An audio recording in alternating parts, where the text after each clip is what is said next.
ज्याला पेन्शन असते ना त्याला थोडं घरामध्ये स्थान वेगळं मिळतं. खूप म्हातारा माणूस असला तरी पण त्याची थोडी काळजी घेतली जाते. बाबा ह्याच्याकडनं आपल्याला पैसे येत आहेत महिन्याला. नमस्कार, कसं सगळे? आशा करते तुमच्या सगळ्यांची तब्येत खूप चांगली असेल, तुमच्या घरातल्यांची पण सगळ्यांची तब्येत खूप चांगली असेल. नवीन वर्षाची सुरुवात झाली आणि बरेच संकल्प केले जातात सगळ्यांकडून आणि पहिल्या 8-10 दिवसात ते मोडले पण जातात. तुम्ही काय संकल्प केलेत नक्की कमेंट करून कळवा. नवीन वर्षाच्या निमित्ताने एक छोटीशी नवीन सुरुवात करूया आपण. मला सांगा कमेंट करून, तुमच्यापैकी किती जणं आहेत ज्यांना पेन्शन आहे आणि किती जणं अशी आहेत म्हणजे महिला पुरुष ज्यांना नोकरी करतायत पण पेन्शन नाही आहे. आणि बरेच असे असतात की जे म्हणजे महिला हाऊसवाईफ आहेत आणि पुरुषसुद्धा रिटायर झालेले असतात पण पेन्शन नसते. तर आज 2 भाग आहेत आपल्या विषयाचे.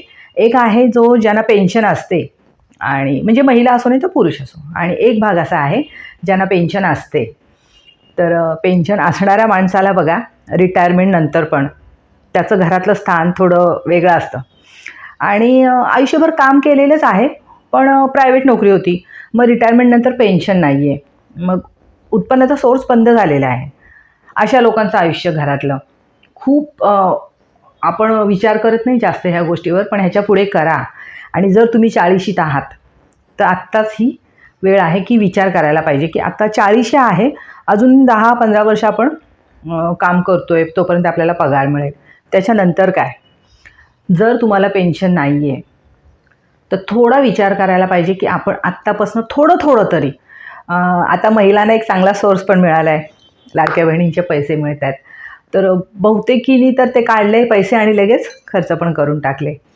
त्याच्यावर डिपेंड नका राहू, पण आता असं इतकं कोणी नाही आहे की हातात अजिबातच पैसे नसतात. मग हातात आलेल्या पैशातली ना आत्तापासून थोडी तरी दर महिन्याला कुठेतरी गुंतवणूक सुरू करा. त्याचं कारण सांगते तुम्हाला.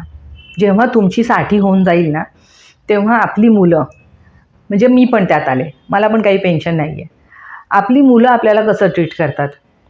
तुमच्याकडे खूप सोनं आहे, तुमच्याकडे खूप जागा आहे, खूप घरं आहेत घेतलेली, त्याच्याहीपेक्षा ना तुमच्या हातात पैसा दर महिन्याला किती येणार आहे हे थोडं एक ना वेगळी ट्रीटमेंट मिळते त्या माणसाला. आपण बघतो बघा बँकेमध्ये खूप अगदी म्हातारी माणसं असतात आणि मग त्यांना अगदी धरून काही वेळेला तर असं उचलूनसुद्धा आणलं जातं पैसे काढण्यासाठी. कारण ते जे काही असतील ते 10,000 20,000, काही लोकांना 50,000 पण असते पेन्शन. त्या पेन्शनपोटी त्या माणसाची सगळी काळजी घेतली जाते. मी म्हणत नाही आहे की आपल्याला आपली मुलं नंतर बघणार नाहीत, पेन्शन असेल तरच बघतील, पण हा एक भाग आहे. कमेंट करा कुणाला हे पटतंय आणि कुणाला नाही पटतंय. ज्याला पेन्शन असते ना त्याला थोडं घरामध्ये स्थान वेगळं मिळतं. खूप म्हातारा माणूस असला तरी पण त्याची थोडी काळजी घेतली जाते. बाबा ह्याच्याकडनं आपल्याला पैसे येत आहेत महिन्याला.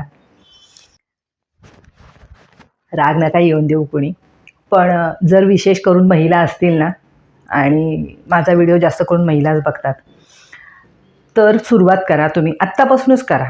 थोडी जे काही तुमची असेल, आणि ते घरातल्यांना माहीत असू दे की बाबा मी थोडेसे पैसे बाजूला दर महिन्याला ठेवते आणि ते एका ठराविक मुदतीनंतर मला ते परत मिळणार आहेत, एवढे मिळणार आहेत.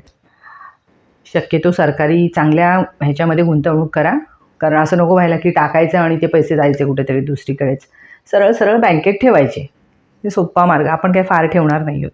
आणि ज्यांना नोकरी आहे त्यांना तर सगळे बाकीचे पर्याय माहिती असतातच. पोस्टात ठेवा, सगळ्यात उत्तम. एक छोटंसं उदाहरण बघूया आणि मग आपल्याला समजेल ह्यातनं.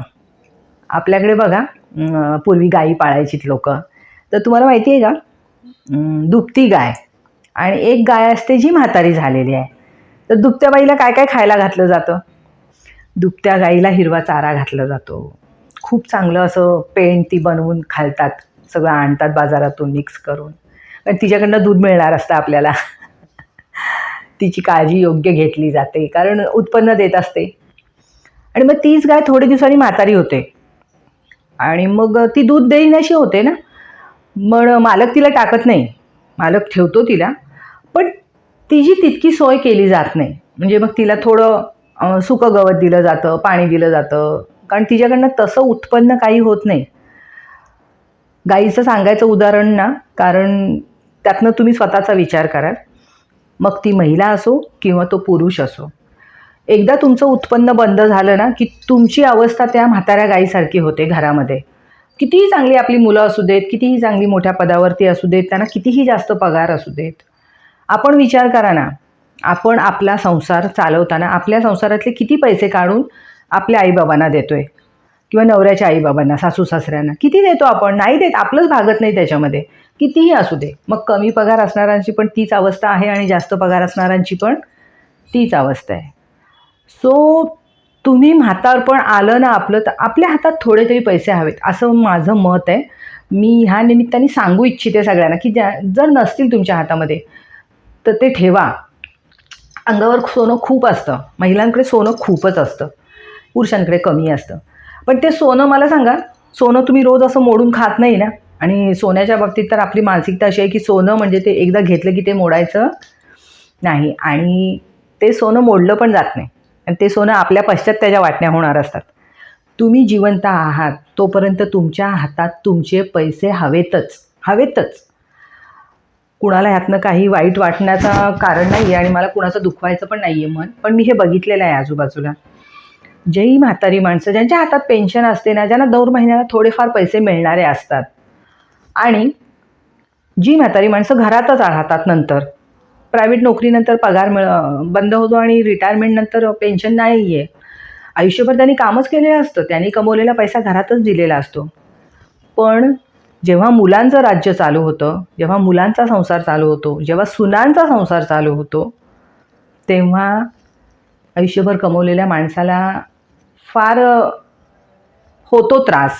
म्हणजे कोणी हे उघडपणे कबूल करत नाही, पण जेव्हा सगळे एकत्र जमतात, त्यांच्या त्यांच्या वयाची माणसं मिळतात, किंवा मग मुलींना सगळं सांगितलं जातं. आणि मग जर तुम्ही पण मुलगी आहात, तर आपण आपल्या आईवडिलांना कधी त्यांचं आजारपण आलं, काय आलं, तर आपल्या हातात पैसे हवेत, की आपण गेलो तर तिथे काही खर्च करायची वेळ आली, आईकडे जातोय, बाबांकडे जातोय, तर मग नवऱ्याकडनं पैसे द्या, बाबा तू दे पैसे, मी माहेरी जाते, मग मला खर्च करायचे. तुमचं उत्पन्न नाही आहे काय, तुम्ही नाही काय कमवत आहात. पण असं इतकी गरिबी आता मला नाही वाटत कुठल्या महिलांची आहे. नवरा बऱ्यापैकी पैसे देतो. म्हणजे काही महिला अशा असतात ज्यांच्या ढीगभर कपाटामध्ये साड्या आधीच्याच पडलेल्या असतात, घेतलेल्याच असतात, म्हणजे असतातच, कपाटात जागा नसते ठेवायला. पण सण आला की ही म्हणते की मला घालायला साडी नाही आहे, म्हणजे नवीन साडीच हवी. त्या आधीच्या घेतलेल्या आहेत त्यांचं काय. मग 2,000ची साडी घेण्यापेक्षा 1,000ची साडी घ्या आणि 1,000 रुपये ठेवा. कारण आत्ता तुम्हाला साडीला 2,000 रुपये मिळत आहेत. त्या नवऱ्याची कमाई उद्या जेव्हा बंद होईल तेव्हा तुम्हाला 2,000 रुपये मिळणार नाहीत. तेव्हा हे ठेवलेले 1,000 रुपये कॅशमध्ये, म्हणते मी, सोन्यामध्ये नाही, घरामध्ये नाही, जमिनीमध्ये अजिबात नाही. ते काही आपण विकून खात नाही. आपणला असा आणि एक हे असतो ना, की मला हे मुलांसाठी ठेवायचे. खूपदा हा विचार केलाच जात नाही. म्हणजे जे आपल्याला मिळतं ते आपण आपल्या पश्चात आपल्या मुलांनाच मिळालं पाहिजे. आपण आहोत तोपर्यंत आपल्याला काय करायचं आहे, आता आपण कमवतोय, नंतर आपली मुलं आपल्याला बघतील. आपण खूप टी व्हीमध्ये, सिरियलमध्ये, पिक्चरमध्ये सगळीकडे बघतो की आईवडिलांना त्रास देतात, त्यांना घरातनं बाहेर काढतात, त्यांची घरं आपल्या नावावर करून घेतात, सगळं बघतो. पण आपल्याला काय खात्री असते, हे सगळं त्यांच्या बाबतीत चाललं आहे, आपल्या बाबतीत असं होणार नाही आणि कुणाच्या बाबतीत होऊ पण नाही. पण ना, ती दुभती गाय बना, तुम्ही बना. थोडेसे पैसे कॅशमध्ये, खात्यामध्ये हवेत, आणि ते घरातल्यांना माहीत हवं. कारण सोनं घालून फिरणंसुद्धा आता रिस्की आहे, खूप रिस्की आहे बघा. आणि घालून जर बायका असणारा तुम्ही घालणाऱ्या, तर कमी करा ते. सोनं घालून बाहेर जाणं म्हणजे पण हल्ली कठीण झालेलं आहे. जेवढं हवं, घरामध्ये गळ्यामध्ये घातलेलं एक मंगळसूत्र असतं आपल्या गळ्यामध्ये, एखादी बांगडी हातामध्ये, थोडंसं कानातलं वगैरे, हे रोजचं जे आहे ना तेवढं ठीक आहे. पण खूप सोनं हव्यासापोटी घेतलं, आता तर खूप महाग पण झालं आहे, त्यात इन्व्हेस्टमेंट करण्यापेक्षा ना, त्या सोन्यामध्ये पैसे घालवण्यापेक्षा ना, थोडेसे पैसे असे ठेवा की कुणाला द्यावंसं वाटलं काही, तर आपल्या पैशाने आपण लगेच विकत घेऊन देऊ शकतो. आईवडील आजारी पडले, काय झाले, मग त्या दादानीच ते कर्तव्य सगळं करायचं का, की त्या मुलांना आईवडिलांचं आजारपण काढायचे, हे काढायचे, आणि मग आपण फक्त हक्क सांगायला माहेरी जायचं की माझी वाटणी द्या. आईवडिलांच्या आजारपणामध्ये करा की थोडासा वाटा उचला तुमचा, पण करून बघा, खूप फरक पडतो आणि आपल्याला स्वतःला पण बरं वाटतं ते.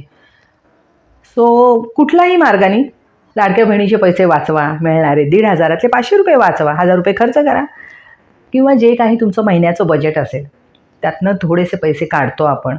बिशी भरतात, फंड भरतात, महिलांचे खूप खूप असतात बाकीचे असे गुंतवणुकीचे पर्याय. पण ती गुंतवणूक मिळाल्यानंतर तुम्ही काय करता, त्याचं काहीतरी घेतलं जातं, मग घरामध्ये घेतलं जातं, सोनं घेतलं जातं. सो थोडंसं खात्यामध्ये पैसे ठेवा, मजा येते बघा.